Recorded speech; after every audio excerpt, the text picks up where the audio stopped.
will be available for you afterward. So today's webinar showcases 3 impactful years of the Cycling Cities campaign, which visualizes best practices and which help to scale the cycling infrastructure and support systems in cities worldwide, especially across the global south. Now I'd like to introduce our speakers who will bring today's topic to life. First, we have Heather Thompson, CEO of ITDP, who will share an overview of the Cycling Cities campaign, including key milestones and highlights from the past 3 years. Heather will also set the stage for what lies ahead as we move into the final year of this impactful campaign. Joining Heather is Fernanda Rivera, who is a sustainable urban mobility specialist. She has vast experience in sustainable urban mobility from Latin America, and we are excited for her to moderate today's session. We are also welcoming 3 cities that are part of the Cycling Cities campaign, which are transforming cycling access and infrastructure in their cities. From Glasgow, we have Jan Boyd, who is the project officer for active travel strategy at the Glasgow City Council. Jan will speak about Glasgow's active travel strategy, how it's been implemented at the neighborhood level, and the community engagement that's helped bring it to life. Joining Jan in the moderated discussion is Derek Dunzer, who is the group manager for livable neighborhoods. From Niterói, Brazil, we have João Pedro Bocha, Director of Cycling Infrastructure, who will share how Niterói's dedicated bike team has worked to integrate cycling with public transit, transforming the city's landscape over the past decade. And finally, our colleague from ITDP India, presenting Pimpri Chinchwad is Rutuja Nivate, urban designer and development associate, who will discuss the city's approach to securing funding and institutional support for cycling infrastructure, highlighting the importance of political commitment. So thank you again all for joining us today, and we really look forward to learning from your experiences and insights. Now, Heather, I'll turn it over to you to kick us off with an introduction to the Cycling Cities campaign. Thank you, Alyssa, and good morning, everyone. So happy to be here. I'm in California now, and it's early morning and still dark outside, but really a pleasure to be with everyone from around the world. And it was just 3 years ago, I was in Glasgow for the COP21 when we launched the campaign. So it's really wonderful to have the Glasgow team back with us this morning to share. So excited to be here 3 years later and to really look upon the success that we've all made together. Again, we launched this campaign in 2021 at the COP in Glasgow, which was the first climate conference after COVID. And we really wanted to put cycling on the map. Our target when we launched the campaign was to have 25 million more people located near safe cycling lanes by 2025. And here we are 3 years later. Our goal was to have 25 cities to join our campaign, and we are so happy that we have surpassed that goal with now 34 cities and nearly 50 partner organizations joining us. This whole campaign was inspired by all of the momentum and interest and excitement we saw during the COVID pandemic to really get outside, leave the car behind, and think about our streets differently. People were walking more and cycling more, and many cities realized what a great advantage that was. So we wanted to embrace that, take advantage of it, and make more progress. That early inspiration came from places like Addis Ababa in Ethiopia, who planned a network of cycle lanes, which actually is breaking ground this year with 46 kilometers of lanes built just this year. We're very excited to have Pimpri Chinchwad with us, but cities in India like Pimpri and Bengaluru applying learnings from the national challenges to also develop NMT networks, non-motorized transit networks for both walking and cycling. We're also excited to have Fernanda here today from Mexico City. Mexico City was another city that was doing exciting things, launching a temporary bike lane along Insurgentes Avenue that has now become permanent and is one of the longest protected bike lanes in any city around the world. I'm really excited to have all of that inspiration that caused us to launch this campaign and bring many more cities and partners into the loop. We've been focused on infrastructure to make sure that protected cycling lanes lay the ground for change. But we also know that policies, education, and community engagement and funding are key to scaling. So all of those things have been part of our Cycling Cities cohort and the things that we've been working together. In 2024 alone, 213 kilometers of protected lanes have been built across the cohort by now, with 630 kilometers of lanes planned, so unprotected and protected. We have 773 kilometers of cycle lanes planned for delivery by 2025, so still a lot to look forward to. And we've conducted collectively more than 320 bicycle trainings and learning how to ride activities to increase awareness and safety and understanding of how to get on a bike. And we've had more than 1,000 car-free days and open-free days to inspire people to rethink the way we can use our streets without cars. So we're now entering into our last year of the Cycling Cities campaign. We're really excited to see some of these plans come to fruition in the last year as we close out and again, make sure that we're putting cycling on the map as a climate solution, which is why we launched at COP, but a solution for so many other things, making our cities more livable. So with that, I'm so excited to have 3 cities with us today to share about their progress and encourage more around the world. And I want to turn it over to Fernanda to lead us through that discussion. Um, We'll hear from cycling cities in the cohort that are moving their agenda forward through investment, infrastructure, and plans to institutionalize cycling. And again, Fernanda will lead us through that discussion. Fernanda has more than 12 years of experience working in Mexico City's government, implementing cycling, public transport, and road safety projects. She was the former General Director of Public Transport and Licensing in the Ministry of Mobility and led the implementation of Mexico City's Eco BC bikeshare program, one of the most successful in the world. Fernanda herself is a cyclist and brings an important gender perspective to her work on mobility policies. Fernanda, it's a pleasure to have you here with us today, and let me turn it over to you. Thank you, Heather. I'm really happy. So first of all, congratulations for the Cycling Cities campaign. I love that ITDP always embraces cycling as a climate solution, a gender solution, and a solution for all of our cities and our lives. So I'm really happy to be here moderating. We have 3 years, 3 cities. So we're gonna listen the great experience of Glasgow, of Pimpri, and of Niteroi today. So I let the panelists to present themselves and to let us know what they've been doing for promoting cycling in their cities. So I'm really happy to be sharing this space with you. And I think that always having this shared experience with other cities, it's inspiring, not only for other city officials, but also for the public that is today here with us. So thank you for attending the webinar. So we can start with Glasgow. We're gonna have this first 5-minute presentation. So let's hear about them. Thank you. Hi, thank you, Fernanda. It's great to be here today. I'll just share my slides.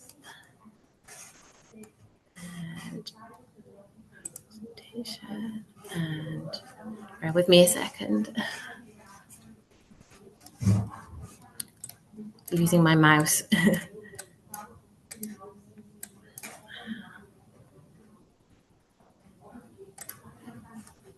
And share screen.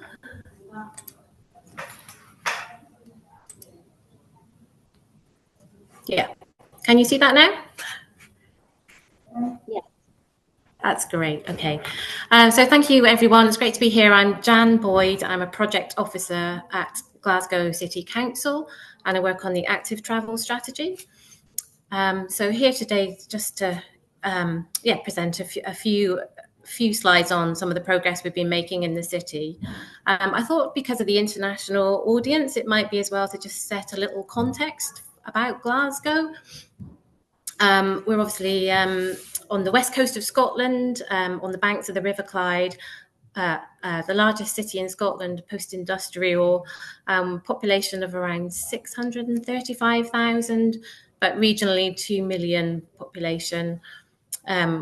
We're a significant economic and academic centre in the country, and therefore an employment draw. So we have a lot of people travelling into the city, and around, I think just over 40% of people say their main mode of travel is by car. A lot of people use public transport and walk as well. But at the same time, over almost 50% of households don't actually have access to a car. And around 3% of our residents say that they use cycling as their main mode of transport. Glasgow is an unequal city, and we do have some of the most deprived areas in Scotland within the city boundaries. And transport is obviously so important to tackle the city's health and poverty inequalities, to reach our net zero carbon goals, and to create a clean and sustainable city. And since 2019, we have been refreshing our suite of transport strategies, and the active travel strategy and the livable neighbourhoods programme is central to that.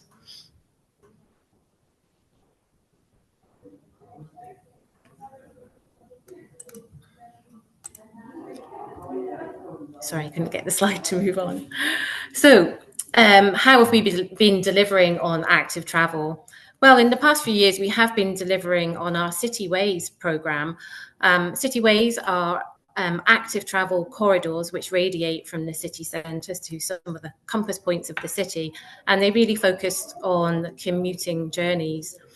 This slide is really all about the South City Way, which actually began in 2016 and has been delivered in stages over its 2.6 kilometre length of the route. The final phase, connecting from the River Clyde up to the city centre, was completed earlier this year. And in the bottom left photo there, we have the Scottish Government Minister for Transport at the official launch of the opening of that final section. So it's a fully segregated route, and it's now considered an exemplar project in Glasgow. We have protected junctions along the way, and they were around the first in the city to be delivered. Monitoring on the route has shown that we've had nearly 3 million journeys on the route over the past 3 years.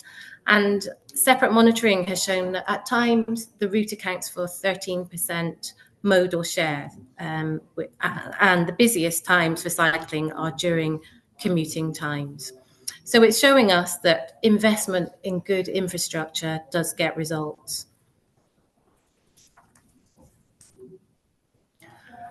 And our city ways, we have other city ways, which to the east, we spoke about the south, we have the west and southwest city way. But those protected cycle routes are helping to form part of our city network. The city network is our most significant commitment to active travel that's emerged from our transport strategies updates. The bottom right there shows the proposed network map.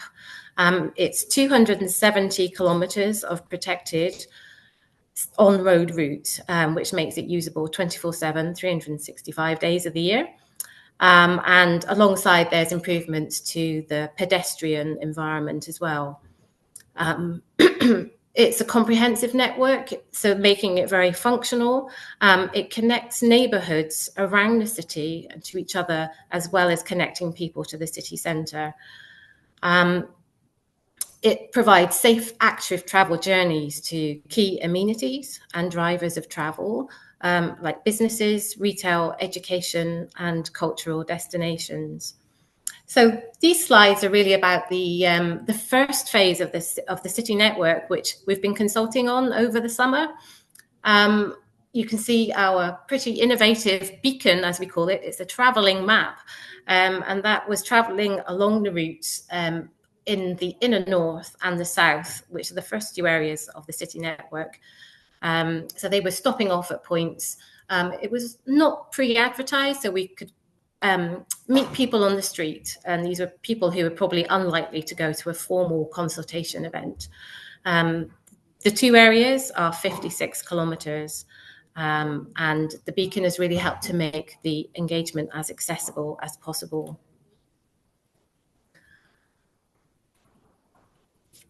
And I think the consultation has really highlighted to us how this is a different approach for Glasgow. It's such a huge area that we're looking at in this first phase, and other phases will obviously follow.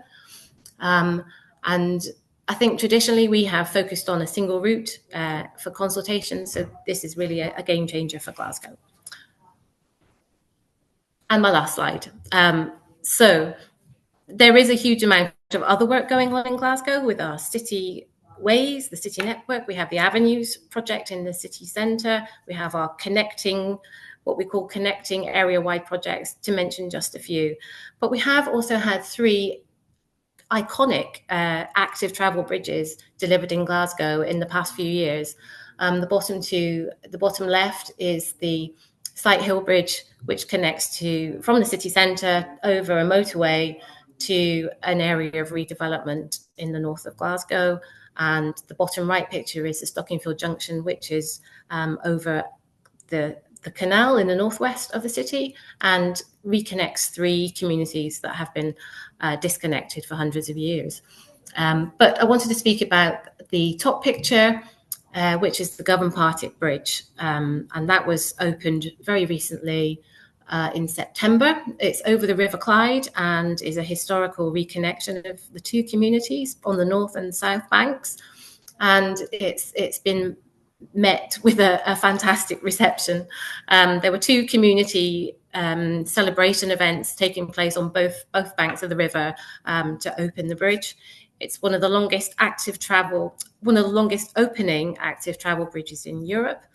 And it should bring local and wider economic, environmental and social benefits. Govan, in particular on the south side, has suffered since the decline of heavy industry in the city, and has perhaps become isolated from the more prosperous northern side of the river. But now there are low-cost, easy, active journeys that can provide opportunities for employment and education more widely in the city. And that's me. Thank you, Jan. That's really interesting. I think that Glasgow shows public engagement and a community connection, and it's really important for us to talk about that. So now we're going to hear Joao from Niterói, and I know that he has an amazing story about the teams that are behind all the cycling policies in our city. So let's hear about Niterói and this experience. Thank you, Fernanda. Thank you, everyone, for joining. I'm so happy to be here. Actually, we are in the middle of the implementation of a new bike sharing system in Niterói, and I mean, we're just 5 months from starting the system, and there are so many great stories about it. And I think that's the main point of the presentation. I just want to find okay, so here we go. I think it's showing for everyone, right? So Niterói is a city right next to Rio de Janeiro, and it's I think it's famous because there are plenty of architecture from one of Brazil's greatest architect, Oscar Niemeyer. And I think it's notable because it's right next to Rio de Janeiro, which is a world famous city. But we want to make it famous because of the cycling infrastructure. And well, Niterói is the only city that is not a state capital that is in the cycling cities campaigns. There's Rio de Janeiro, Recife, Fortaleza. We actually all met already, and we kind of, joined already forces and so on. But Niterói has this new bike sharing system that I'm going to show to you that is public owned by the city, and we as a team within the city's administration, we developed the system, we funded it, and I think it's a small but compact city, and Niterói is a very dense municipality. It has about 500,000 inhabitants, and despite we only being around the city center and the closest neighborhoods, well, we are close to having the system available to nearly half of the population, actually more than half of the population. And it's 50 stations, around 600 bikes that will be around. And for us, it's already clear that while the system already has to expand because of the demand. So we're not yet finished with the initial implementation. Actually, there's not already 50 stations, but the use of the bikes has been as high as higher than we could have estimated. So we actually follow some ITDP guidelines to design the system, and we try to follow the guideline about how close each station should be, and the number of stations per inhabitants, and the usage has been around 20 bike trips per person per day. So it's incredible. Well, the bike system in Italy has been let's say happening in the city. So this year was the municipal elections, and yet I think one of the main happenings of the city was the implementation of the system, and we are well, very happy that it turned out this way. I think the city administration has really embraced how this implementation is a sort of next step in the city infrastructure. And while there were plenty of posts, the name of the system, Niche Bike, is actually comes from the voting, a public poll that decided the name of the system, and so many people were very intensely engaged in discussions about the name. So there are four options, and there are people defending the four options, and people were, we launched in February, I think, this poll, and people were already, okay, so that's the name, but where's the system? And I think it was a sort of positive, how can I say it? Like it was positive media and positive, like you're asking your well, people are demanding for it in a positive way, and it's really beautiful. I think we've been seeing plenty of good results, and just these are just some of the stats, but plenty of young people have joined in, and really, Niterói has a lot of public university students and also private university students. And young people have been joining in, and people have using this for mobility. So when it started, so many people were saying how the bikes are for travel, the bikes are for leisure, and that's not the case. Like, people have been going back and forth every day, and it's been really a challenge for the operation of the system because of the such high demand. So we should be having 50 stations by the end of the year, but it's already very clear to us that the system should expand. But those numbers are showing us how good of a choice was for the city of Niterói to fund its own system, because there's a lot of pressure around more mobility options in Niterói. Niterói, much like Rio de Janeiro, is a very mountainous region, but and so the traffic has been it's a problem, and people need options. We've been trying to expand the public transportation system. We have a ferry, we have buses, and now we have a bike system, a bike share system as part of the public mobility options, as it's a law. And that's it. I think there's plenty of other good stories, but I think we can follow on the discussion. Thank you so much, guys. It's an honor to be here. Thank you, Joan. I know that bike shares really can change our cities. Mexico City experienced with Ecobici, and I know that we can see bikes in a different way whenever we have a good public bike share, because people start seeing bicycle as a mode of transport, not only as a sport thing or leisure activity. So thank you for the story, and I love the idea making the name election like publicly. Now we're gonna hear from Rutuya, that she's from ITDP India team. She's gonna tell you about Pimpri City, that it's always a different context in the global south. So let's hear about you, Rutuya. Thank you very much.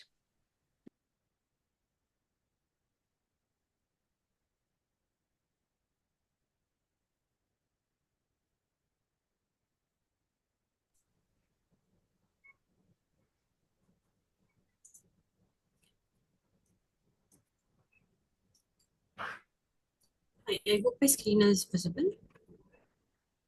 Yes. Right. So thank you, Fernanda, for the introduction, and greetings everyone present on the call.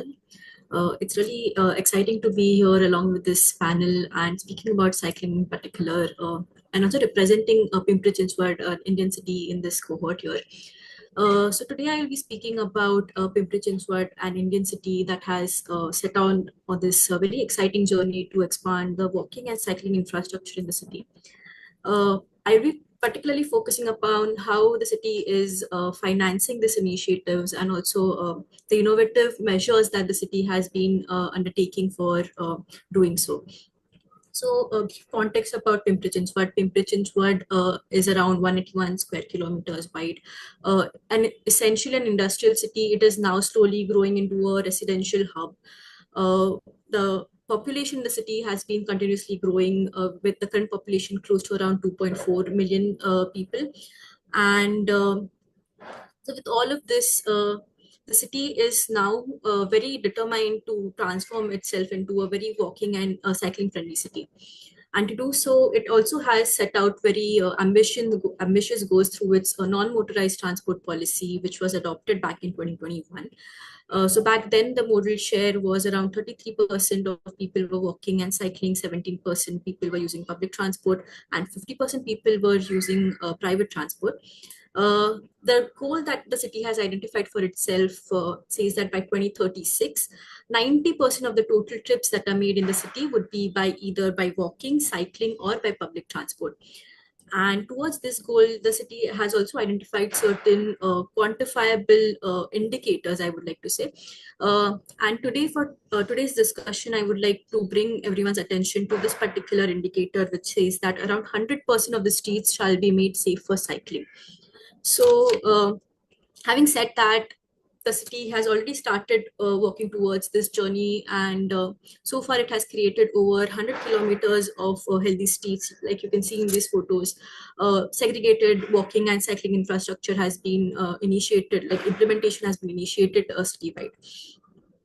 And now the city is also planning a citywide scale up of this infrastructure through several ambitious projects like the Harit Setu NMT Master Plan. So Harit Setu NMT Master Plan is a walking and cycling master plan that imagines to transform the city into smaller 15-minute neighborhoods, like one neighborhood by neighborhood, and the city would now start implementing the first pilot in one of the neighborhoods called Pradhikaran. The on-ground implementation would soon start in the coming month. And the second project that has been instrumental in all of these infrastructural changes is the Urban Streetscape program, which was initiated back in 2018. Simultaneously, the city is also sort of assessing how the progress has been so far through several assessments to understand are there any gap in the current strategies and how to sort of course correct going forward towards these citywide scale ups. Today, I will be sort of focusing upon one of these assessment, which is the annual budget assessment. So according to the assessments, it was found out that around 55% of the transport budget that is allocated in the city goes towards sustainable transport. So what is sustainable transport in this case would include walking, cycling, and public transport related infrastructure development. And simultaneous initiatives as well. So as we dive deeper to just look at the NMT related allocations that the city has been making, approximately 1/3 of the total transport budget goes towards NMT infrastructure in this particular fiscal year. Particularly looking at the trend that has been followed over the last 3 years, we understand that in this particular year, the investment made toward NMT infrastructure has been doubled as compared to the previous year. And the major reason why this allocation, the increase has been observed is because of these two flagship projects that I mentioned earlier. One is the Urban Streetscape program, which gets around 6.7 million USD this year, and the Harit Setu Master Plan, which gets around 23.9 million USD in this particular fiscal year.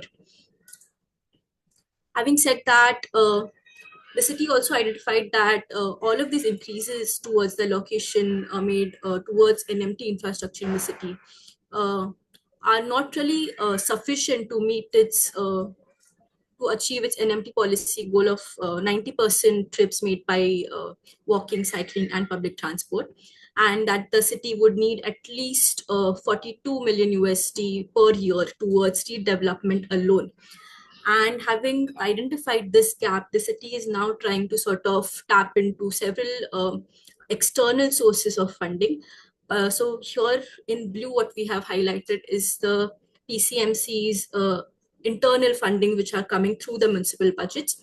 The city has dedicated street design program heads in the budget. It also sort of gets national and state level fundings towards these projects.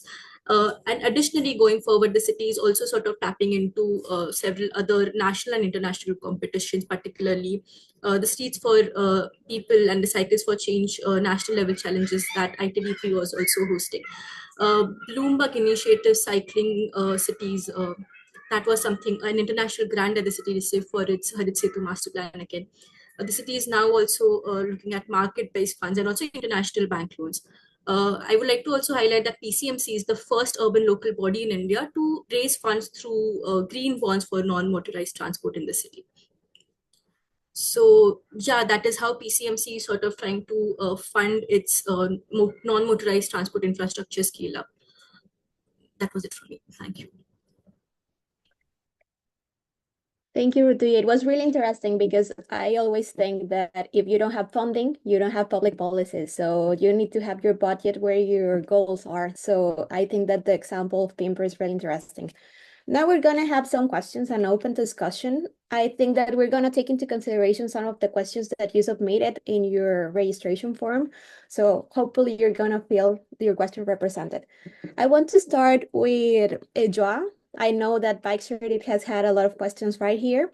So maybe you can tell us a little bit more the cycling team that you have been enforcing, that you have in Italy. I have to say that whenever you have a passionate team behind the public policies, you will have a lot of things implemented as fast as it can. So maybe share with us this story. Oh, thank you.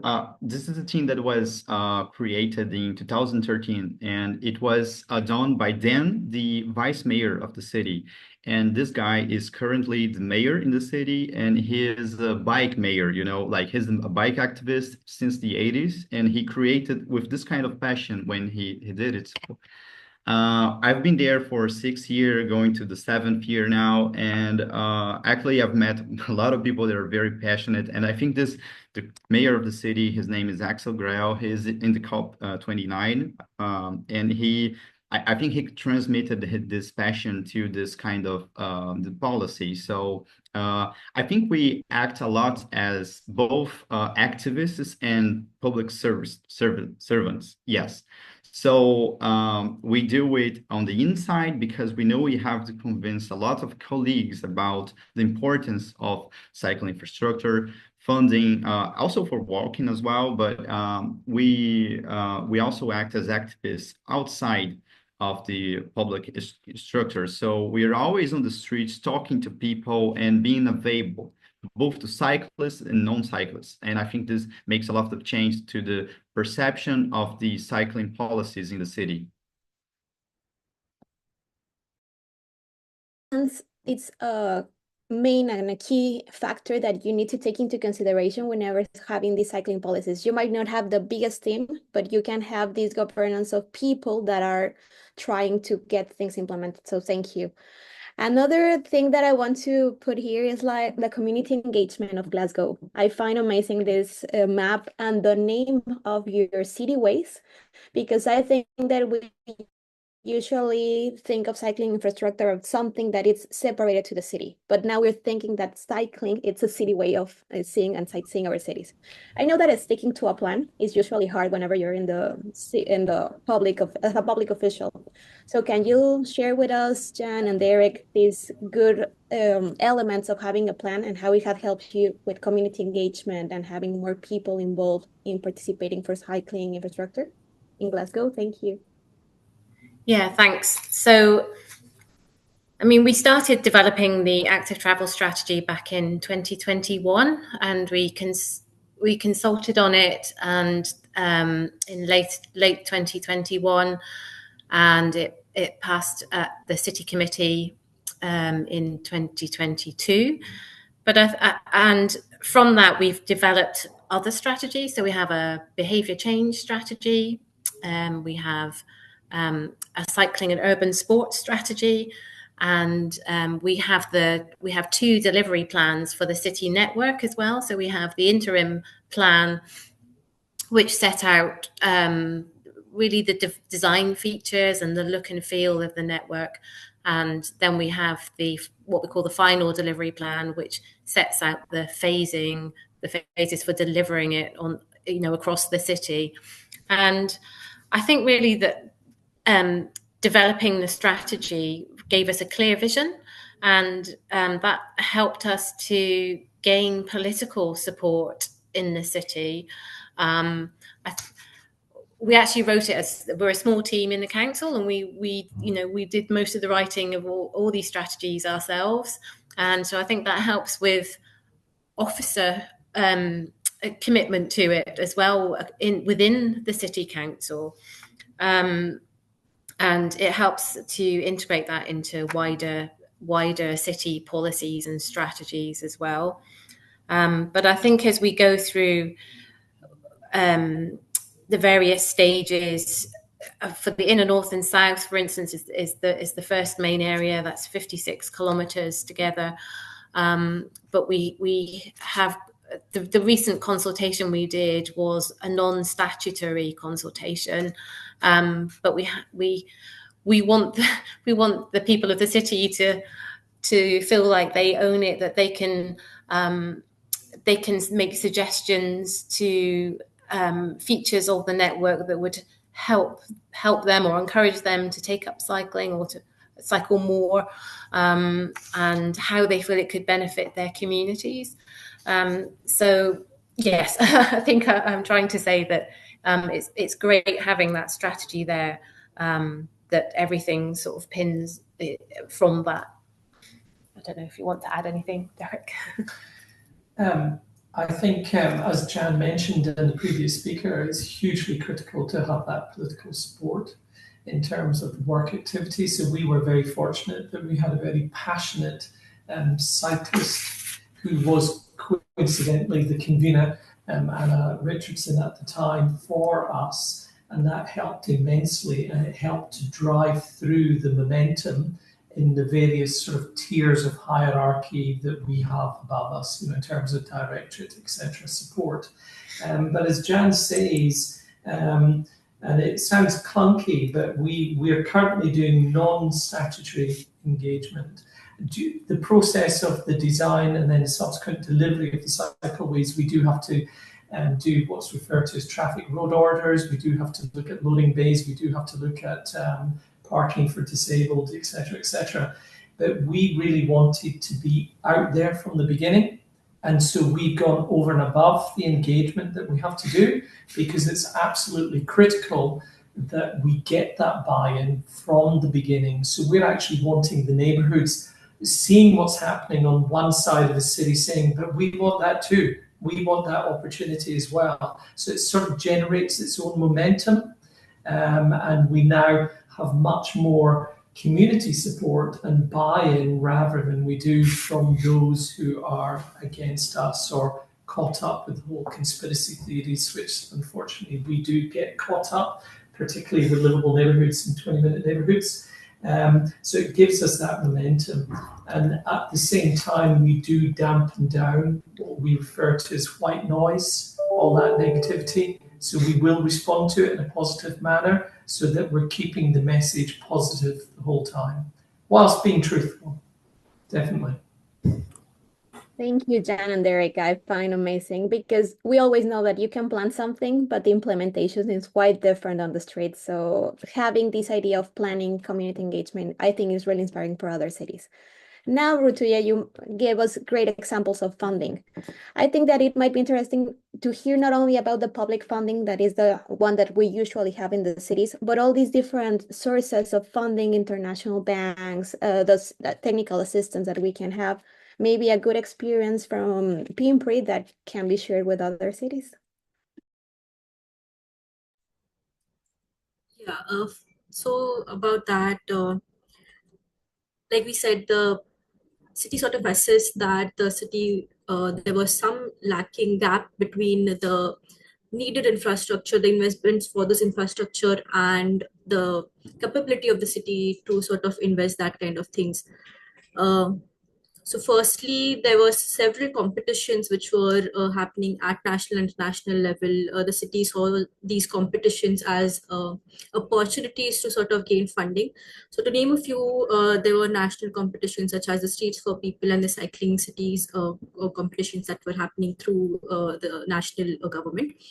And so these competitions, particularly the merit in participating in these competitions, apart from getting the grants and the funds, is also that it comes with certain technical assistance advisory that the organizers also provide. So that was something which was very helpful for the city to, along with the getting the funding, to also have the technical assistance from these. Last year, I think we also participated in the Bloomberg Initiative Cycling Cities Initiative that was floated by Bloomberg. And the city also was shortlisted in the top 10 cities that received the grant. Along with that, also the technical assistance. The city is now working very closely with GDCA and Bloomberg, along with ITDP, to sort of uh, implement the infrastructure on ground. All of these grants also come with specific specifications where these money should be used, the funding that the city's been getting should be used and invested into. It also sort of ensures that the funding has been utilized in the very right way and not digressed or diverted to anywhere else. That was one thing. Apart from that, the city is now sort of experimenting with other market related bonds, particularly with municipal bonds and green bonds, which also sort of fall into the climate financing sort of bucket. Because of this, I think this is something that all the cities can sort of explore, the climate financing part of it, because as we all might know that there are several impacts that we can very surely prove all of the cycling infrastructure. Like we also saw in Nitero's example, how the cycling has improved certain health impacts and also environmental impacts. So this is something that every city can sort of explore. Besides that, I think the loans and the bank route of it is also something that we can explore. But I think that also comes with certain preset requirements that I don't think all cities can look into, but certainly the cities can explore that as well.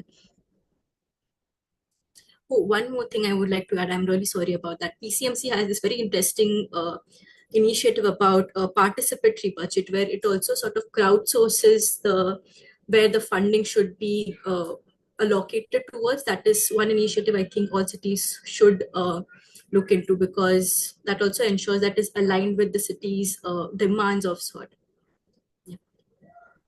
Thank you. I have to say that the technical assistance of ITDP, I'm sure it has helped a lot of the cities that are connected and that we are presenting, because it's always useful to have extra hands, extra minds to implement our policies.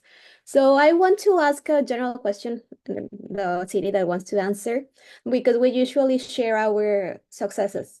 So maybe you can share with us something that didn't work as you planned or that has seen a pushback and how you're navigating it, because I think that we also need to share with other cities how we navigate our challenges along this process. So I don't know which one of you want to answer this question.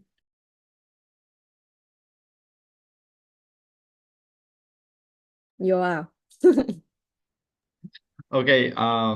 Um, I think about the bike sharing system. I think one of the main problems we had was that actually we were supposed to have already the 50 stations on the streets, and we are not. And I think one of the main problems has been how people, especially in the more higher income neighborhoods, are really resisting the implementation of the bike sharing system. And I think there's some sense of ownership about the sidewalks or the streets where it's not something where they are protected by law, but the perceptions that they can do whatever they please. So we have really had more time than than than we actually planned to actually try to talk to people instead of just trying to implement the bike sharing station. So we can do it in a way that is not going to bring trouble to us. It's not going to be vandalized or something like that.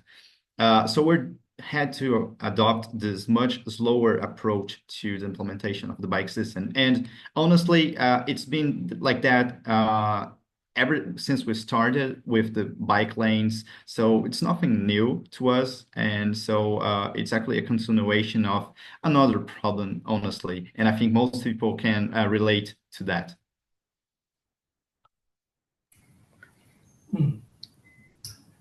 Thank you, Jan. Or Derek, something that you would like to share from Glasgow?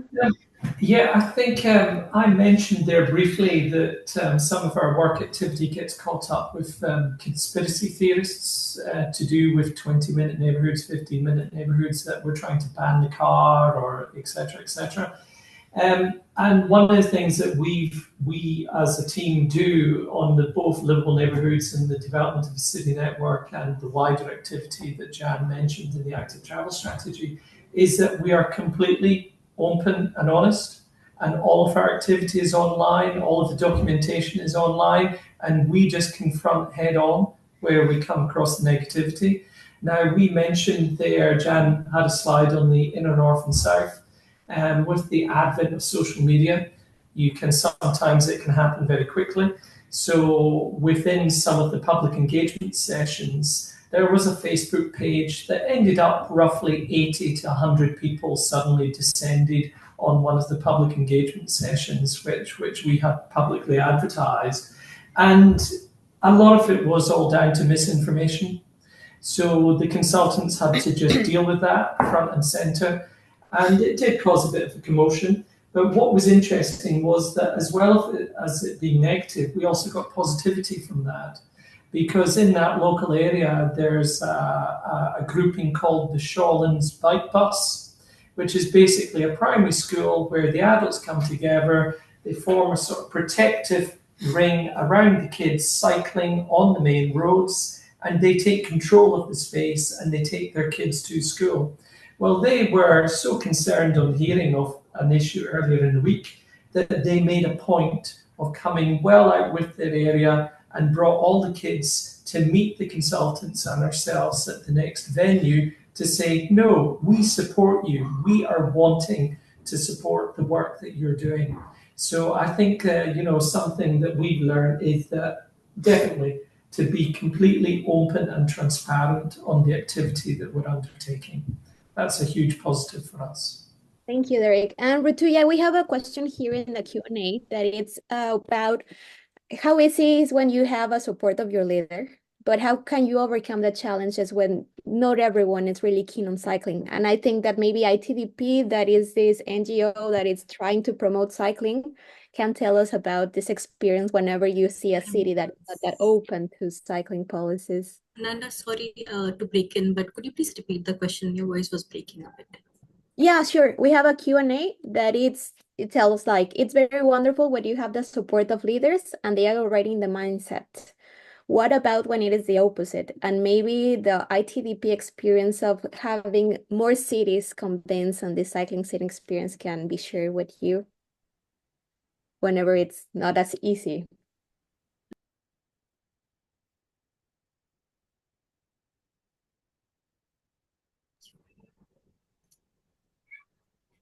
Sorry, just to reiterate, Is it asking that what happens if we don't have political support for cycling? Is that what the question was? Yes. Right. So yeah, I did speak about PCMC's journey, most of it, the highlights of what has been so far, but I would like to say that it wasn't as easy as it seemed to be. We do face, even today, we do face political backlash, even public backlash for that matter, particularly with the Harit Setu master plan that I spoke about, or even other street infrastructure projects. One thing that the city has sort of very recently started and has seen merit in doing that is that behavioral change campaigns or even public awareness campaigns, engaging with the citizens, engaging with the political leaders, particularly with the Harit Setu master plan. It has had a very, very intensive engagement with the public, with the political parties, with the administrative leaders. Uh, the city and the partners has sort of conducted over 17 plus meetings, one-on-one meetings with the political leaders to sort of tell them how this particular project will affect or also improve the life of the city and the life for the citizens in the particularly in that particular neighborhood. This, as I mentioned earlier, the city is now going towards implementation of the pilot neighborhood of the Harit Setu master plan. The city also will has so far has conducted several focused residential group focus group discussions in that particular neighborhood, speaking about that, so that it also comes from the citizens that we do see merit in it and we do want this particular initiative in our neighborhoods. And particularly to highlight one point is that very recently when we were speaking to the city officials highlighted how the people from different neighborhoods have been coming up saying that we also want this particular initiative in our neighborhood. So that kind of change is what something that public awareness or even public engagement can bring about. So thank you for this information, because I think that in every presentation it seems that it's really easy, but we know that there's always these milestones that we need to overpass. So just one last question, one brief answer, and I'll let to Heather so we can have these closing remarks. So how can cities measure the success of their cycling initiatives? What can you share with us? Like it's a good practice for measuring, but now it's counting that it's cycling.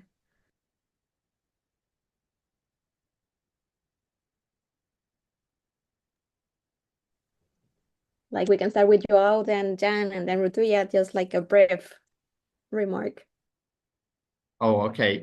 So I think something that we are really highlighting about the bike sharing system here is how much money we are implementing in the system and how many people are using it. So what is the cost of one trip in the whole system? And when you look at it and you also look at the infrastructure like streets, the bike lanes and bike infrastructure is actually very cheap if you think about it, and the problems are not there. They're actually very political, and yet I think government funding bike sharing system is actually a very challenging to make people be convinced about it. So we're really trying to, and we have not yet started the campaign, but we are really trying to show how much is spent per bike trip and how low is that compared to the other transportation systems. And we are seeing so many other things that are pointing to us how we are on the right track, like how many more people are cycling from before and now. So at the start of the Cycling Cities campaign, I think we were started at 4 or 5% of bike share. We're very close to 10%. And there are so many ways that things are pointing to us that we're on the right track. And the city, like Niterói is a very unique city, and there are many things that make it special about how the city actually needs the bike infrastructure.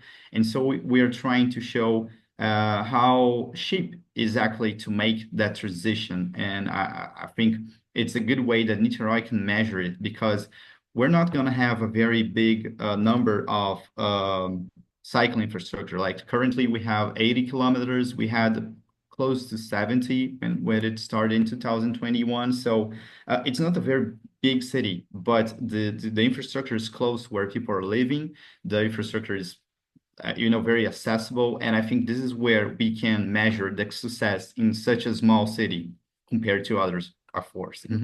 Yes, thank you, because we usually measure the number of kilometers, the number of trips, but having this perspective of how non-expensive is cyclist policies is really interesting. So I have to thank you because we're almost close to the closure. I'm really happy and I'm really proud to be the moderator of this panel. I will ask Heather to have these closing remarks. And again, thank you, Jan, thank you, Derek, Rutu, Jan, Joao, for your experiences in these three amazing cities. And congratulations to ITDP Cycling Cities campaign for 3 successful years and having these 3 successful cities being heard today. So thank you very much, Heather, for the invitation and the time. Thank you, Fernanda, and thank you to all 3 cities for being here. I know there's always a lot of questions of how do you get started? How do you make progress? How do you convince decision makers when they don't want to listen? And that's exactly why we launched this campaign, to show that many cities are making progress and you can do it too.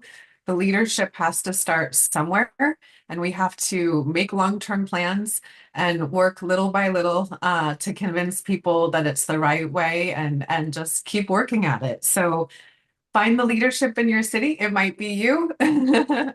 Make some plans.